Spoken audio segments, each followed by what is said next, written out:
Hello and welcome to Reimagining Love. I'm Dr. Alexandra Solomon. Relationships have the power to wound us and the power to heal us.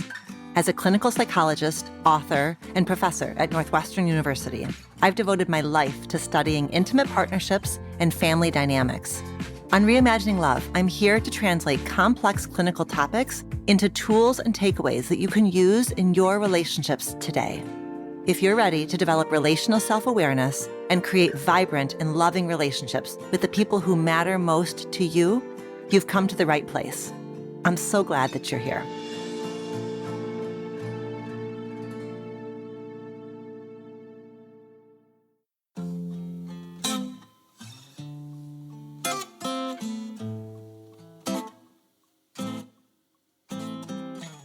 Welcome back to Reimagining Love.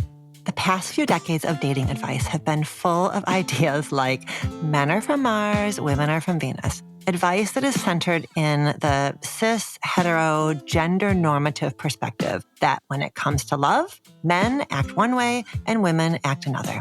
Now, to me, obviously, it's clear that such a gendered perspective is at best a bit outdated and at worst harmful. But as we move away from the binary, are we maybe not paying enough attention to genuine communication challenges in cis hetero relationships? This is something that Emily Nagoski and I discussed when she was here on the show in January, that despite our understanding of why being gender inclusive is so critically important, we also were both feeling that we're not acknowledging enough the unique ways in which cis hetero relationships are struggling. When bodies map so perfectly onto the quote unquote normative definition of intimate relationship, it becomes that much harder to see the sneaky ways that partners end up replicating roles that limit growth and that compromise intimacy.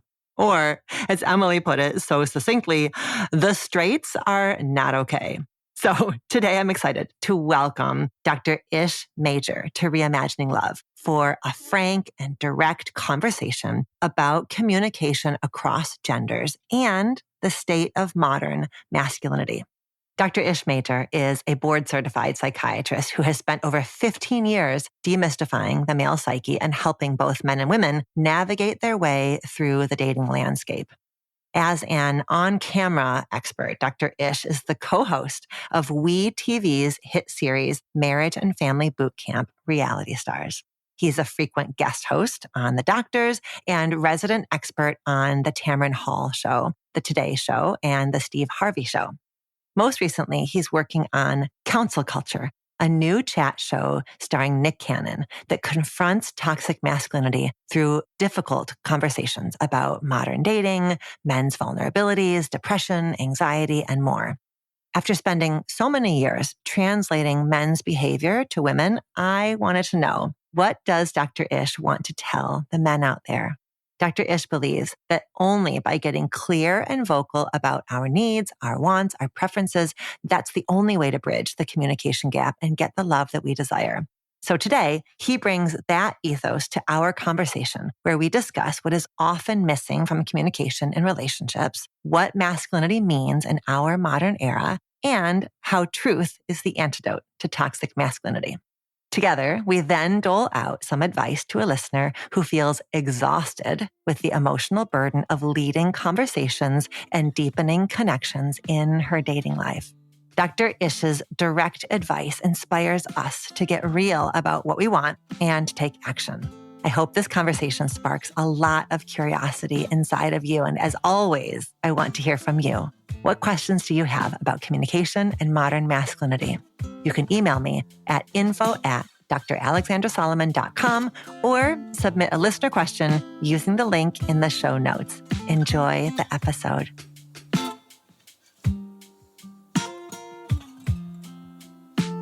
Dr. Ish, thank you for being here with me today.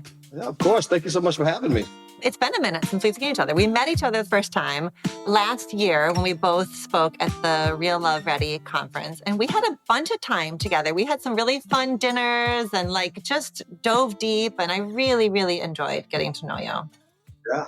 It was one of those nights you never forget. One of those weekends.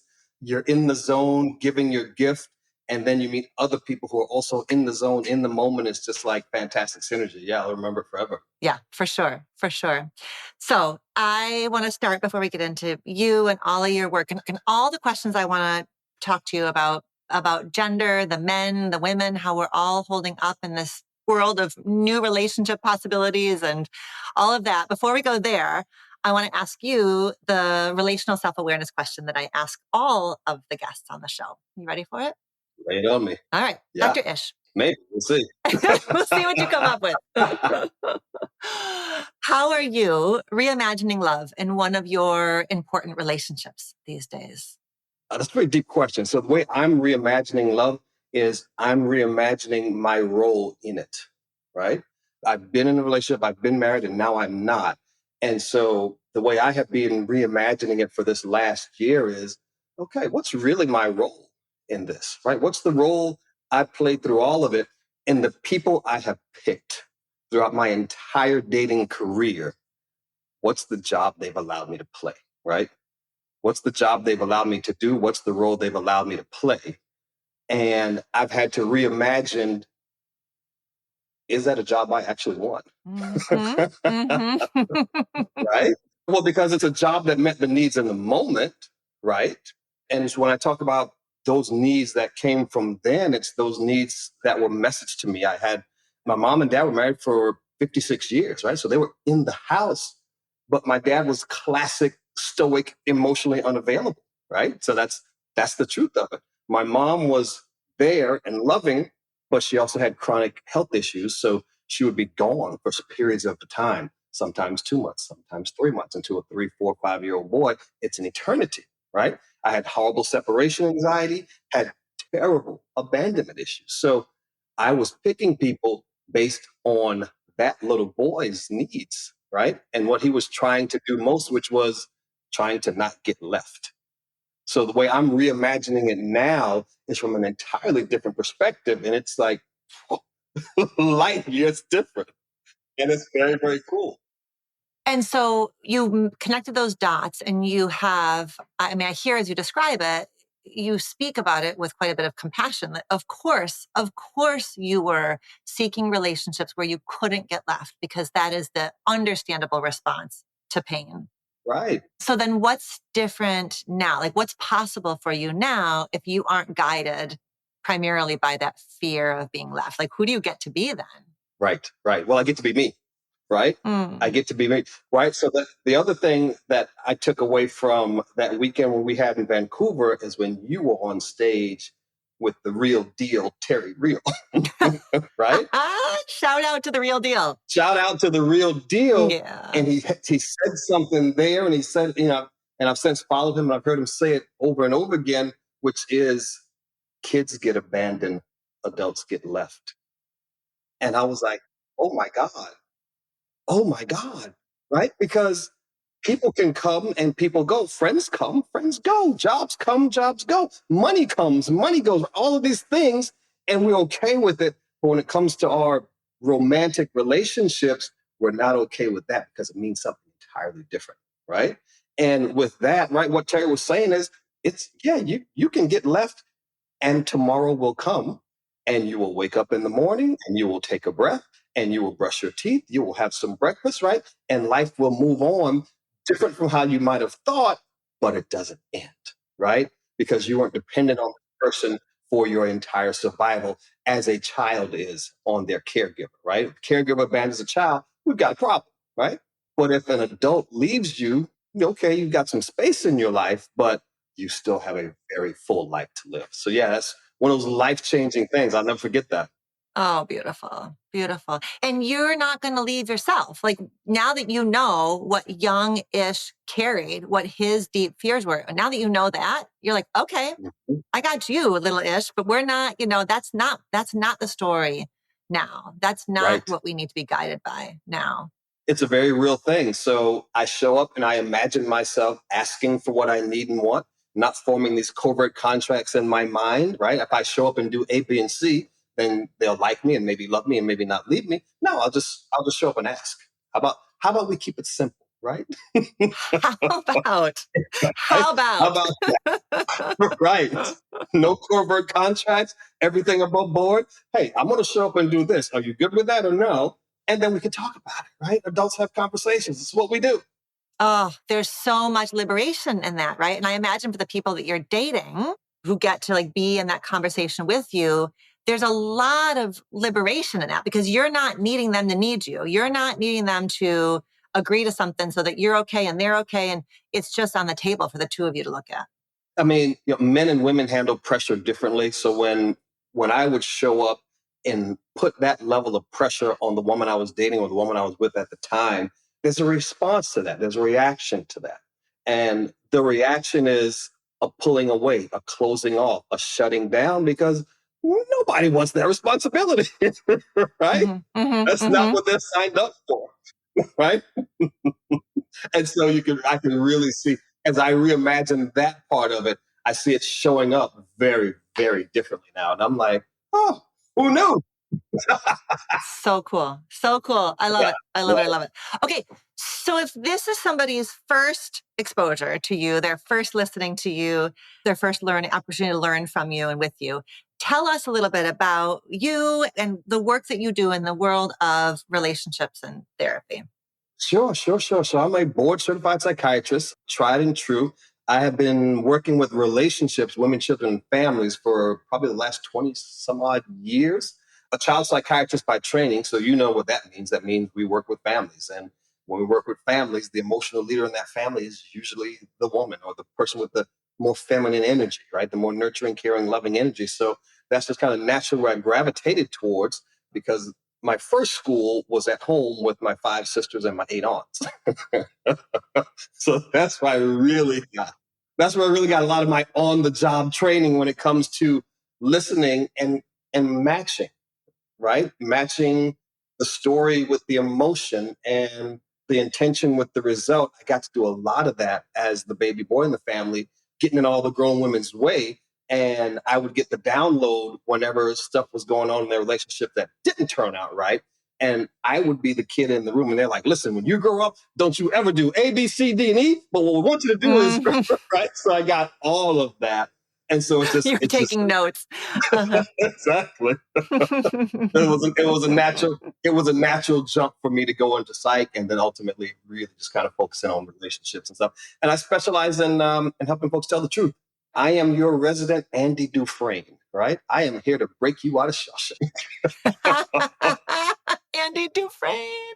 Yeah, my husband's gonna love that. That's his favorite movie of all time. I got a picture of Andy on my wall. I mean, I look at it first thing in the morning because it's so true. You know this, the folks who you work with, the limits, the ceilings, the caps we put on ourselves, it's all a prison of our own mind. Hmm. And so when we talk about reframing or reimagining, we're just talking about helping people break free, you know?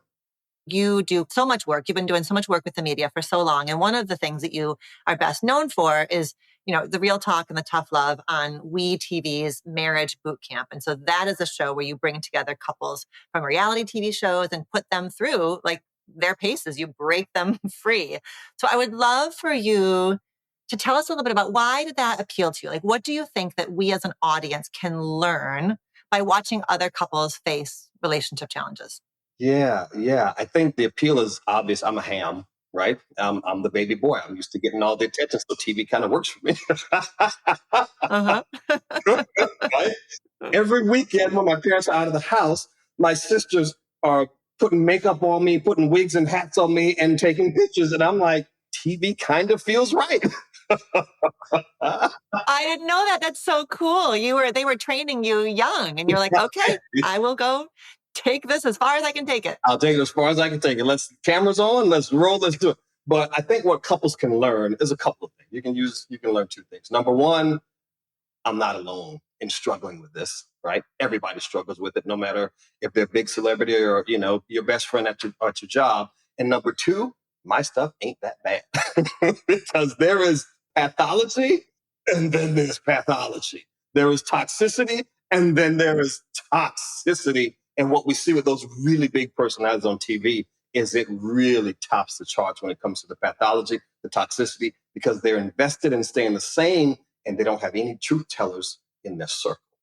speaking of taking on a role, right? There's so much that's taking on a role of the whatever, the villain or the damsel in distress, like those kind of roles that happen on that play to, I think, like sort of relational archetypes, probably, right? But when you become a reality TV star, yeah, it's like, where's me and where's the role? And the role is tied up with the celebrity.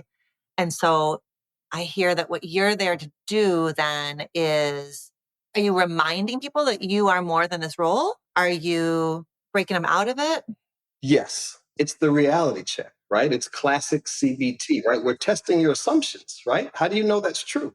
Because what I'm hearing you say is what you've been doing isn't working for you, yet you don't want to try anything different, right? So maybe it's okay to be more than one thing, right? Maybe it's okay to be more than just what your fans see. Maybe it's okay to see more than just what your agent needs you to be, right? Maybe it's okay to do that and be a vulnerable, loving, attentive lover over here when the cameras aren't rolling. Maybe that only adds to who you are and it doesn't take anything away. And so there's that, and there's a inherent lack of trust. I don't know if you ever worked in Hollywood or not, but it's not a town where people generally trust one Mm-hmm, another. mm-hmm. There's this scarcity mindset, right? Somebody's got what I want, and for me to get that spot, somebody's got to fall out of it. And so people are very, very leery of doing anything to tarnish their image. So the first thing I do is build trust. Hey, I'm never going to do anything that's going to diminish you. I'm never going to ask you to go someplace emotionally that's going to damage you. The only thing I'm here to do is set you free and help build you up and make this thing better for you because that's what you told me you want. So let's get busy doing that. It's a few different types of barriers to break. And think about it, Doc.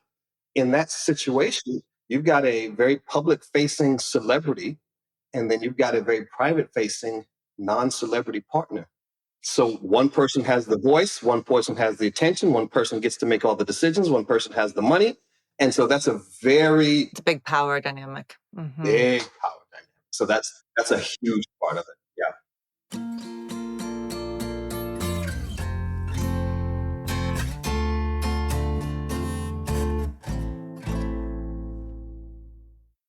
Okay, so what somebody watching you could do is they could kind of sit there on their couch and get their popcorn and be like, let me watch this all unfold and really stay quite disengaged and voyeuristic. But I think I also hear in there a challenge and an invitation to the audience to see themselves in these reality stars, to know, I mean, in that way, right? Like no element of the human experience can possibly be foreign to any of us because we are all humans. And even though their toxicity is a 10, most likely our toxicity is not a 0. It's somewhere in there. So what's the piece of me I can see in that star? And then the other thing I love that I think you're saying too is like, okay, these celebrities are playing a role, but we all play roles, like who are you when you walk in the office? Who are you when you walk home? What parts of you do you sacrifice over here? What parts of you do you have to reclaim over here? And so I think there are lessons I know in that for all of us, even if we aren't the reality star, we play roles, we put on masks, because we have to. And then emotional health is knowing when you put the mask down and the price you pay for the mask. You got it. The biggest compliment to me is if I'm out and about and somebody walks up to me and they're like, Doc, you know what?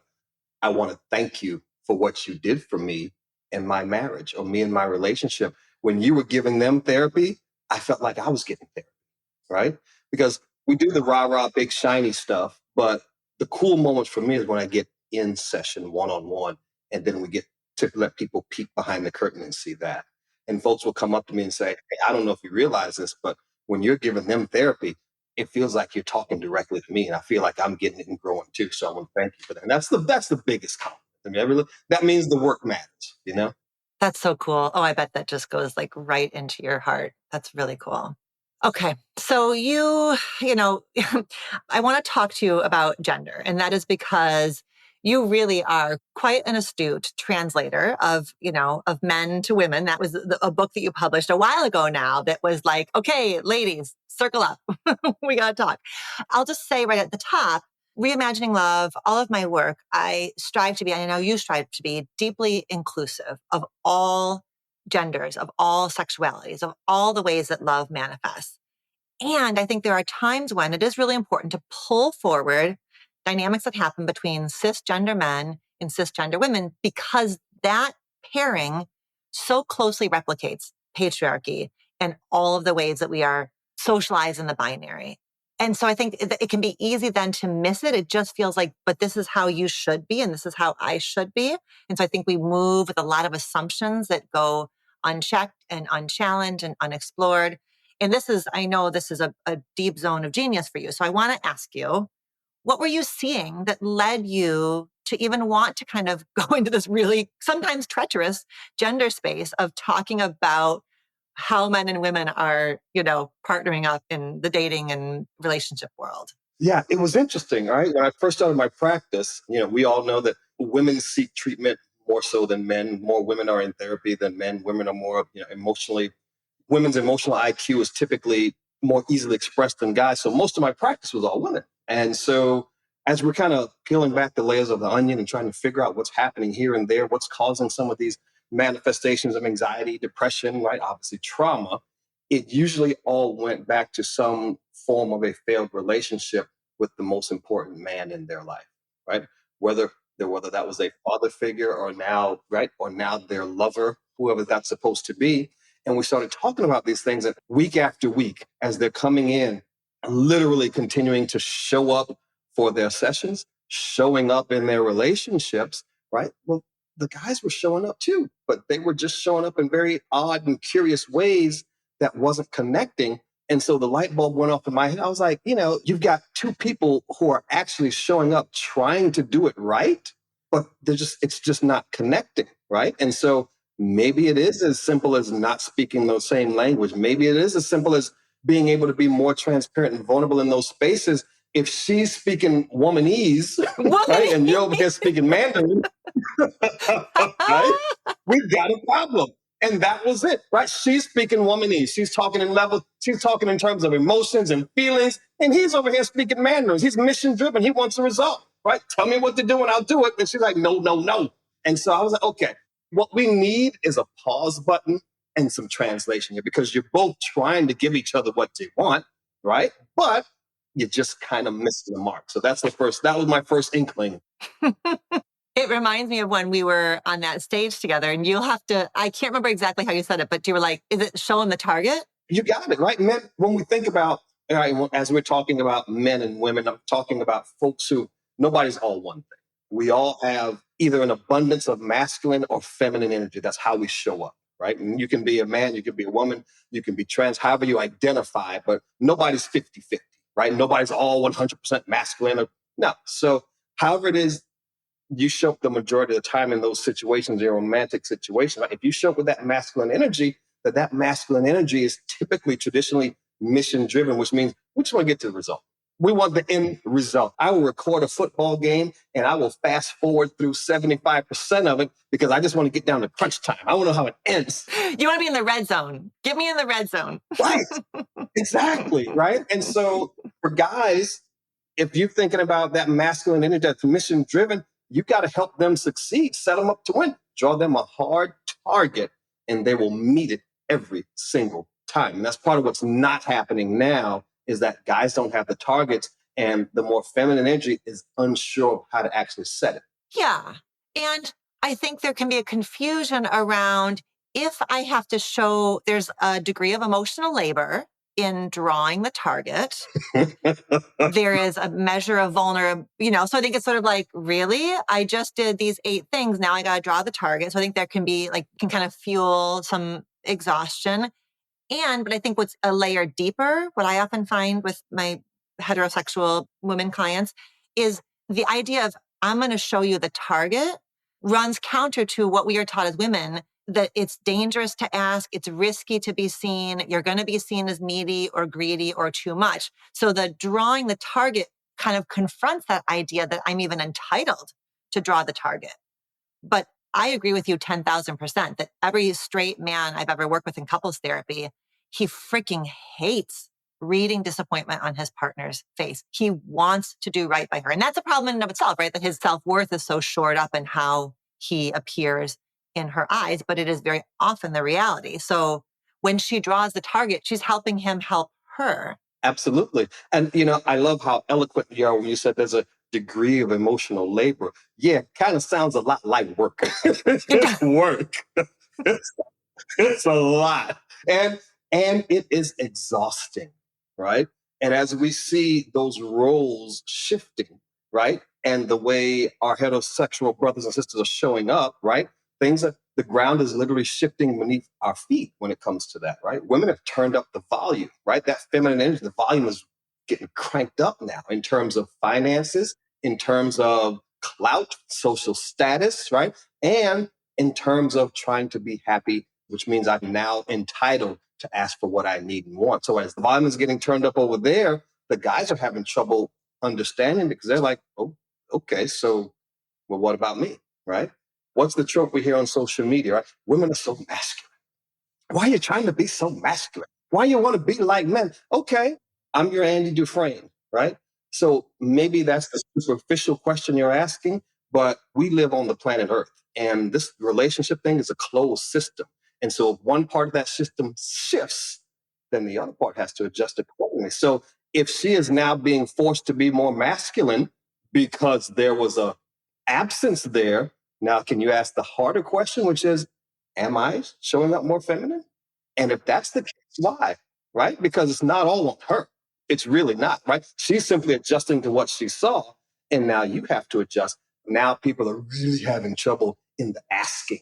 Yeah. And for any individual man, he didn't create all this, right? It is like big macro factors that have to do with the fact that like women are graduating from college and law school and grad school at much higher rates than men. Women out earn men in 50% of couples today. Like a generation ago, it was like single digits. So there are large macro factors that he had nothing to do with creating. But what you're, I mean, I love how you're saying it. It's a closed system. There's adaptability. We have adapted to this reality.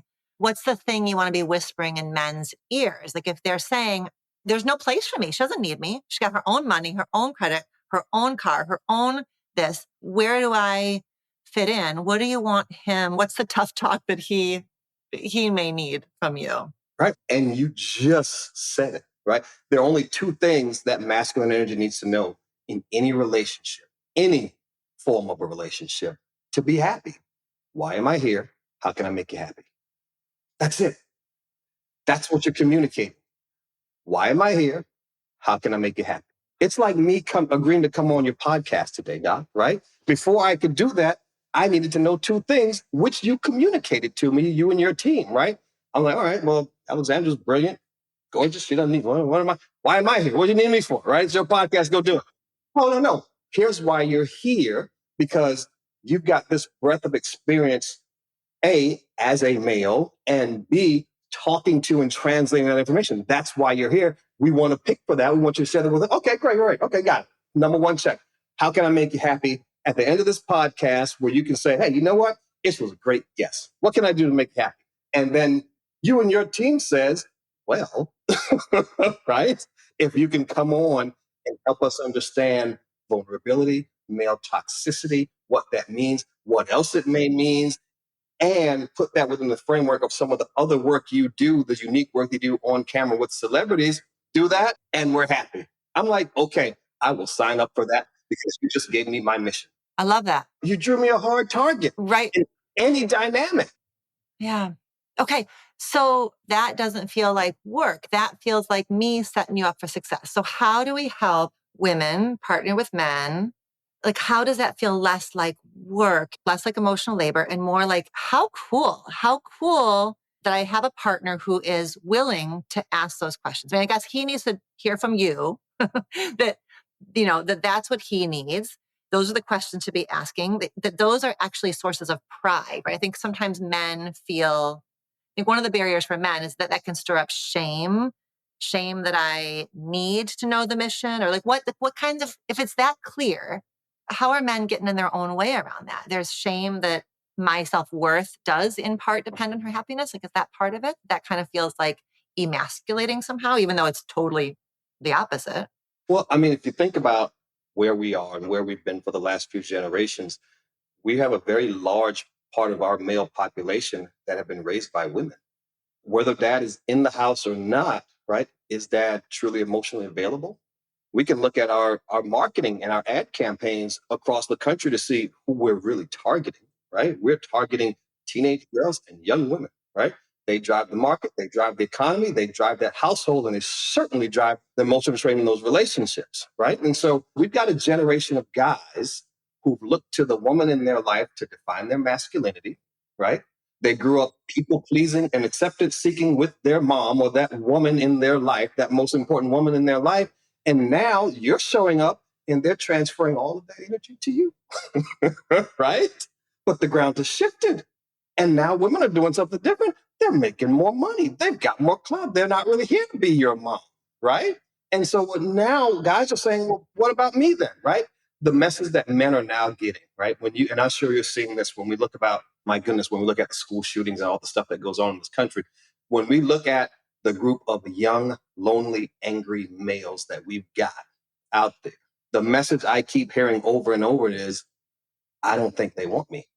My dream person, I can't figure out why they would want me, right? And when I think about that rejection, when I think about being left out like that, it makes me mad and it makes me very angry. And we know that's obviously a secondary emotion. So one of the things I always do is okay, stop the BS. There's only 4 things you're feeling. You're happy, sad, scared, or surprised. Are you angry because you're happy? No. So that leaves 3. Sad, scared, surprised. And go, guy, what are you? And they're like, well, actually, right? So good. Uh-huh. And so now they can say, well, actually, when I think about all the women who've broken up with me or all the people I've tried to ask out and who, it didn't work, it kind of makes me sad, right? And that is how we start healing some of that toxic masculinity that we're seeing. You just got to tell yourself the truth about what you're feeling and what that message is sending to you.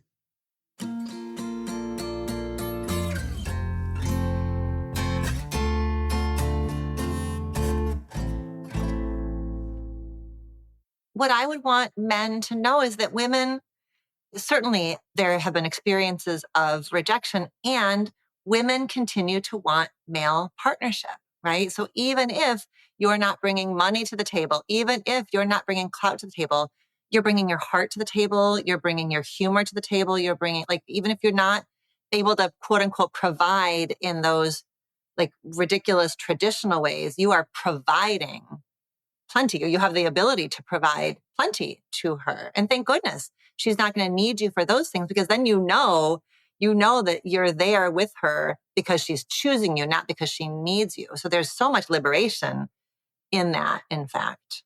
And it's not a hard conversation. It's probably the easiest conversation you're going to have. And it's one that he is dying to have with you because, again, he's showing up. Tell him what he can do to win. Hey, here's the game plan. I'm going to coach you up. I am Phil Jackson. I am Bill Belichick. Let me coach you up, guy. Here's what you need to do today, right? First of all, I'm going to tell you a very long story about my week. Don't need you to fix anything. That's not why you're here. You are here to listen and participate. That is it. No fixing necessary. And he's going to be like, wait, what? Nothing I got to do here. I just got to sit here, sip my wine and listen. She's like, yep, that's all you got to do. He's like, okay, I can do that. What else? At the end of that, what would make me really, really happy is, and then tell him whatever that is for you, right? I don't need you to pick up the tab. I don't need you to co-sign for a car or apartment tomorrow.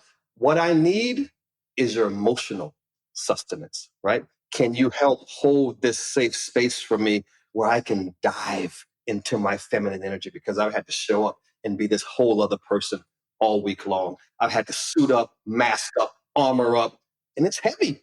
And I kind of want to take it off, but I need to know that you're going to be able to hold that space for me to show you that feminine energy. Can you do that? If you can do that, I will be blissfully happy. And then tell me exactly what that looks like for you. I love it. We're going to do a listener question in just a minute. But before we do that, I want to hear about your new show. This was, just like a little seedling when we were together last April. And you have a project called Counsel Culture, and it's with Nick Cannon. And you're exploring all of this. So is it fair to say that, like, for as much as you've been historically a translator of men to women, are you now becoming a translator of men to themselves on this show? Like, what are you doing here in this project, Counsel Culture? I think you summed it up perfectly. So yeah, Counsel Culture is, think of it as The View, but it's a panel of all guys, right? And we're encouraging truth telling. We're encouraging vulnerability. and we're encouraging accountability, right? And so that's what it's about. And who better to lead that conversation than our truth teller extraordinaire, Nick Cannon, right? And all the things that go on in his life. So what I'm hearing from a lot of men is that, hey, actually, I'm not happy either. I hate to say it, but sometimes I get sad too. And sometimes when I wake up in the morning, I don't know what to do and I don't have anybody to ask. And so a lot of that is really just holding space for guys to question themselves, right? And question the thing that they were taught. And that in and of itself is a powerful thing. Oh, as a couples therapist, the thing I want more than anything are spaces for men to go with each other, to heal in community with each other. Because I think there's no way of getting around the fact that oftentimes, even if she is motivated, even if he is earnest, I think there's so much comfort that comes for her when he steps away and turns to other men and is like, what the fuck? What the fuck? What the fuck? You know?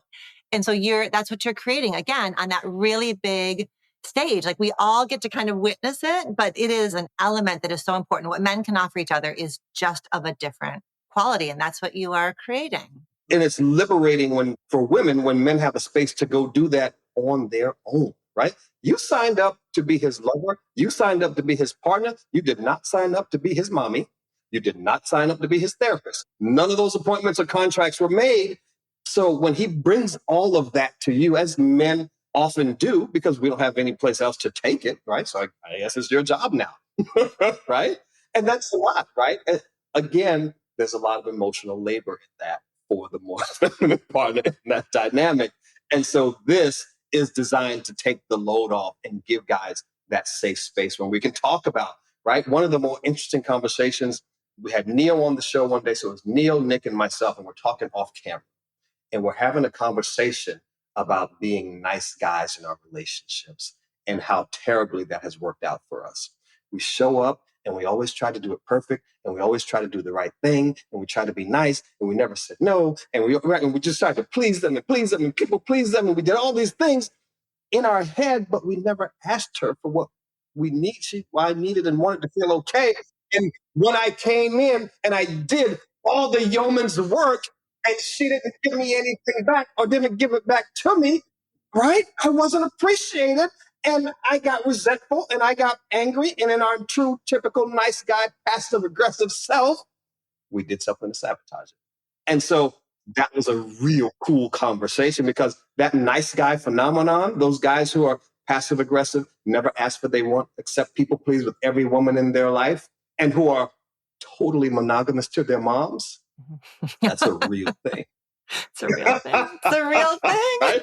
That's a very real right? Think about how many of your female friends or clients you know who are with a bona fide nice guy. On paper, he ticks all the boxes. But when you look under the hood, it's like, oh my God, what do we have here? Right?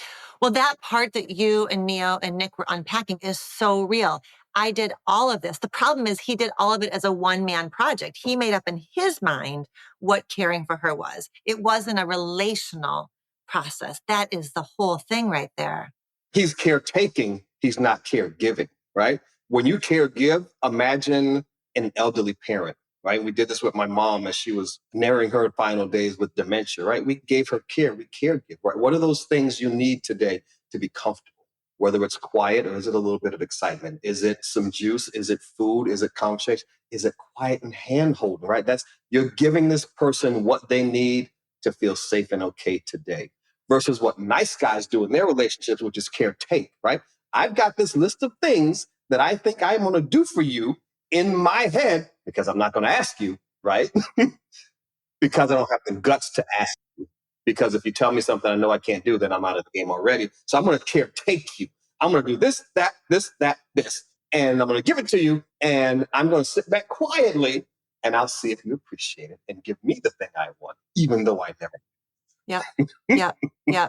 Okay. I mean, I cannot wait. I cannot wait for all of us to just get to be with you in this counsel culture show. It's so cool. It's so needed. It's a really cool thing. Very candid conversations. You know, some of those conversations are going to piss you off, but some of those conversations are going to make you think. And in true Norman Lear fashion, you know, before he passed the other day, he said, listen, The mark of a good program is if it helps people to keep talking after it's off. And so when he was doing the Jefferson, he was doing All in the Family. And you've got these really big personalities at this time of so much racial upheaval. He was like, well, the point is for people to continue the conversation, right? And so that's what we want, because that's where the healing occurs.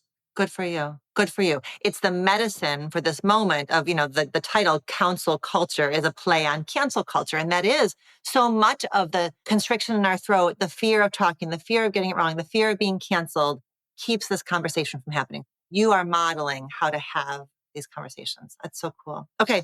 Before I let you go, can we do the listener question? Absolutely. I love questions. All right. I want your thoughts on this one. So this is a question that comes in from Jennifer. She uses she, her pronouns. She's in Washington State. And she wrote, I'm a young divorcee working as a flight attendant who primarily has used dating apps in search of a life partner. I'm open to dating both sexes, but prefer those who identify as male, and I'm currently single. As someone who values connection, I've worked really hard to know how to ask questions which inspire deeper conversation, and I find it extremely exhausting driving conversations in my dating life. Due to this fact, I've avoided driving conversations altogether. However, I want to be the change I want to see in the dating world. So I'm wondering, how can I both honor my desire for connection and give space to those who may struggle to know how to create genuine conversation?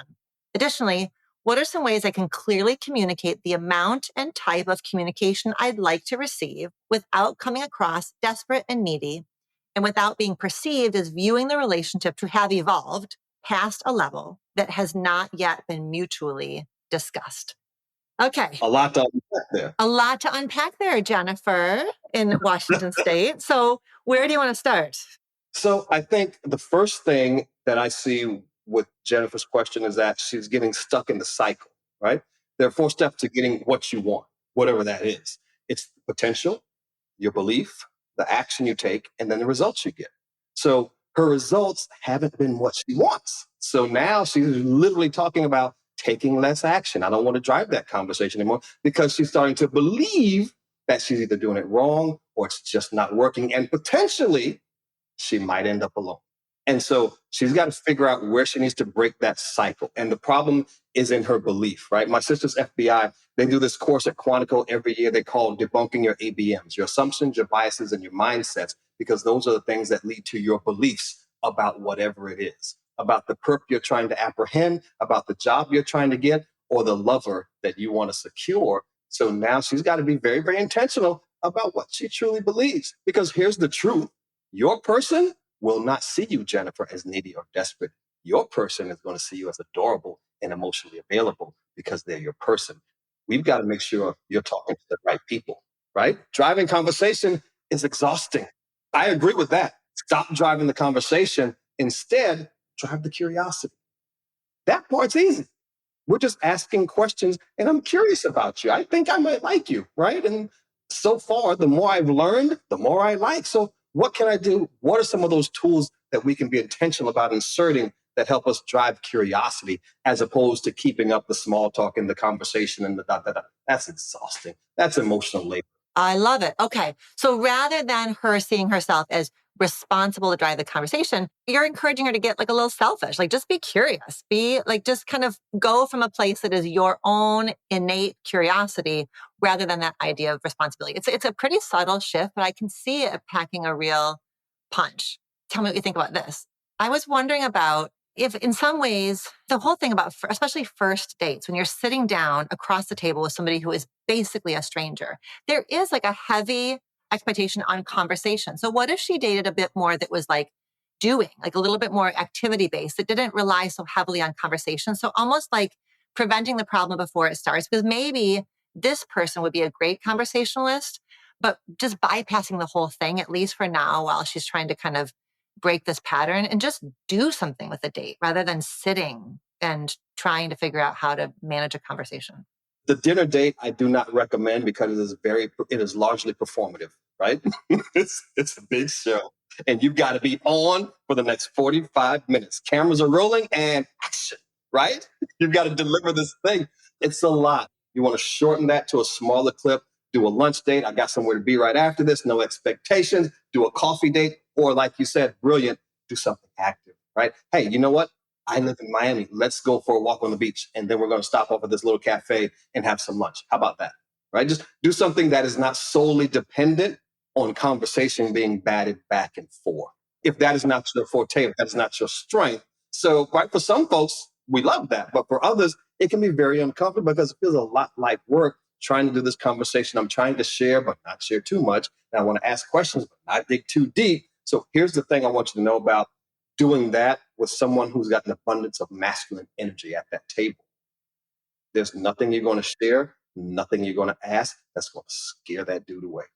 Absolutely, positively. And Jennifer, if he's your guy, if you got the right guy, he's like, bring it on. What you got?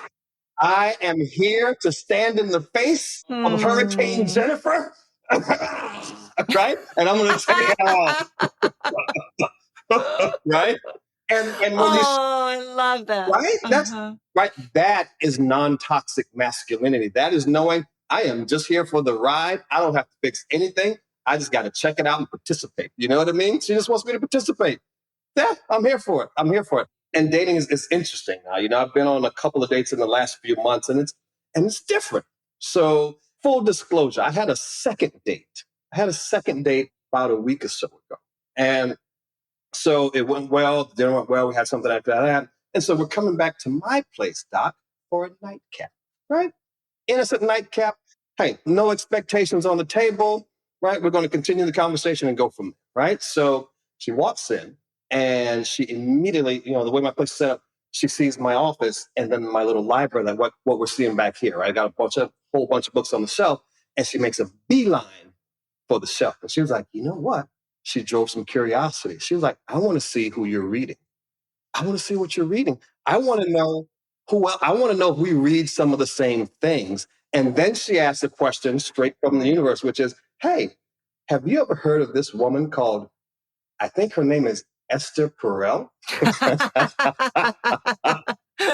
You were like, I Right? maybe had a really fun night with her back in April. I'm like, oh my God, let me tell you. I was like, not only do I know her, let me tell you what I got when I met her. I got her game, right? And we opened the box, and for the next hour, we're playing the game. All about curiosity, all about discovery, all about playfulness, nothing about emotional labor, nothing about carrying conversations, nothing about expectations, about roles and what we can and can't do on a second date and what we're going to do on the third, and if there is going to be a fourth. None of that stuff. But when you show up in the moment and reveal who you are, things kind of work out. But when you show up in the moment, when you show up in that room and you're simply trying to be accepted, that feels a lot like work because now you've got to do everything through a filter. Right? I'm going to filter what I say. I'm going to filter what I share. I'm going to filter how I dress. I'm going to filter how I walk. I'm going to filter what I order because I don't want you to have any thoughts that lead you to not accepting me. But if I'm showing up in the room simply to let you see it, I'm like, yeah, here's the office. It's a lot of nerdy stuff up there because you know what? Oh, by the way, I'm a psychiatrist. I'm a bit of a nerd. And she was like, I dig it. Matter of fact, I dig it a lot. Let's play that game. And so, Jennifer, why are you showing up in that room? Are you showing up in the room to be accepted? Or are you showing up simply to be seen? Right? Your only job is to be seen, which is the first step in finding your person. Because when you find somebody who helps you feel seen, heard, and understood, now you got magic. But you got to do the first part, which is find the courage to just allow them to see it. Yeah. And for Jennifer, it may be, I mean, I really would love for Jennifer to dig into this story. I mean, I think part of it is based on experience. She really has had the experience of driving conversation. Fine, we get that.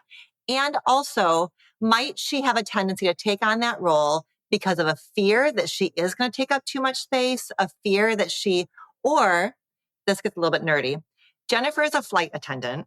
Back in the 1980s, there was a sociologist named Arlie Hochschild, and she studied flight attendants. And in her study of flight attendants, she coined that term emotional labor, which is all of the stuff that flight attendants do to manage their own internal experiences so that they are pleasant service providers. So it may be that Jennifer is such an excellent service provider. She's so excellent at emotional labor that she is at risk of repeating it on a date. And she really does need to liberate herself and be like, I'm actually not the flight attendant. I'm not in charge here, as you're saying. And that goes directly to the curiosity that you're inviting of my job is just to show up and be my weird, funky, awkward, silly self and just be curious about their weird, funky, awkward, just to be part of a process, not in charge of a process. So it's interesting you say that. So this is the nature of humans, right? Most of us feel like we are our jobs, right? We kind of show up and we play a little bit of that role in every arena across our 4 lives, right? Whether it's our personal life, our romantic life, our love life, our work life, our family life. So Jennifer is used to attending to people's needs, one flight at a time, right? That's who she is. That's the job. And it's really hard to turn that off. And so, right? Because as many flights as I've taken over my life, what I've never done is showed up and asked a flight attendant what she might like to drink. Never have I asked that. That's not the way the information and the caregiving is. That's not the flow, right? It's the reverse. So she's got to find a place where she can literally take off her uniform and just be who she is. She's got to do that. Ooh, Jennifer. Yes. I'm excited for Jennifer. This is, I think she's got some good stuff to work with here. It's much easier than she thinks, right? It's much easier than you think. It really is. And it makes the job much less difficult because now you don't have to live and die with every question, live and die with every date, live and die with every conversation, because the ultimate goal is not to be accepted. The dating game is a dating of numbers. You're not looking for the every, you're just looking for the one, right? You got to clear that forest, right? There's a whole lot of shrubbery in the way, but the one is in there. And the quicker you can get to that one, and the easier it is. But the way you do that is by letting all the others see who you are and give them the honor of making a decision. Hey, you know what? Jennifer, flight attendant, yeah, this is amazing, but I don't think it's my kind of amazing. So I'm going to go ahead and move on. And I'm going to let you continue to work your machete magic through the rest of this forest until you get to your person. Wish you the best, really do. But that's the biggest thing. And believing that they're there, which means you've got to believe that who you are is deserving. That's where the magic starts. Okay. Oh my gosh. I had so much fun with you, Dr. Ish. Thank you so much for being here. I could just keep going and going. This is really, seriously, what a treat. Like, so fun. And I can't wait for everyone to listen to this conversation. So tell people where they can find you and kind of what's next as people want to keep being near you and your big bright light. I'm widely available on social media, Instagram, Twitter, or X, or TikTok. It's just my name, Dr. Ish Major, Dr_ISH_Major, or you can find me on your nearest device. Yep, Counsel Culture is out now on Amazon, streaming live on Freebie. Go check it out.